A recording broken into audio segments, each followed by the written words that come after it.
তিনিটা জীয়া খাটিৰ পোৱালি আছিলে, একেবাৰে সৰু অৱস্থাত আহিছিলে। আৰু আচলতে খুব বৰষুণৰ সময়ত তাতে ক'ৰবাত য'ত আছিলে তাতে পানী সোমাই গ'ল। সোমাই যোৱাৰ পিছত আমাৰ ইয়াৰে দুটামান ল'ৰা নদী কিনাৰত গৈছিলে। তাৰপৰা এতিয়া ককবকাই থকা দেখিলে, সিহঁতি লৈ আনিলে।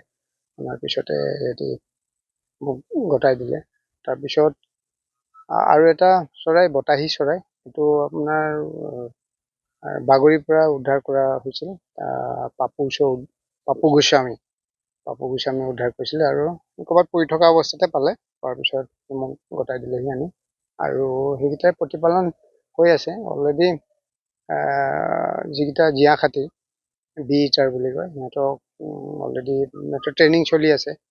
আৰু খুব কম সময়ৰ ভিতৰতে সিহঁতি যাবগৈ। সিহঁতি ৰেচপণ্ড কৰে কাৰণ সিহঁতক একেবাৰে সৰুৰ পৰা তুলি তালি ডাঙৰ কৰা হৈছে। আৰু সিহঁতি ভাবি আছে মই সিহঁতৰ মাক দেউতাক, গতিকে ৰেচপণ্ড কৰে। আৰু লাহে লাহে সিহঁতক এই ট্ৰেইনিংটো সেইটোৱে শিকোৱা হয়, যাতে এতিয়া সিহঁতি নিজৰ ওপৰতে নিজে স্বীকাৰ কৰি খাদ্য খাব লাগিব আৰু নিজৰ ওপৰত ডিপেণ্ডিং হ'ব লাগিব। গতিকে সেইটো কাৰণে এতিয়া সেইটোৱে ট্ৰেইনিং চলি আছে। আৰু খুব কম সময়ৰ দিনতে সিহঁতি যাবগৈ। এইটো প্ৰায় এমাহ পাৰ হ'ল। আৰু বি ইটাৰখিনি দেখিছোঁ খুব সোনকালে মানে সিহঁতৰ গ্ৰোথটো হয়।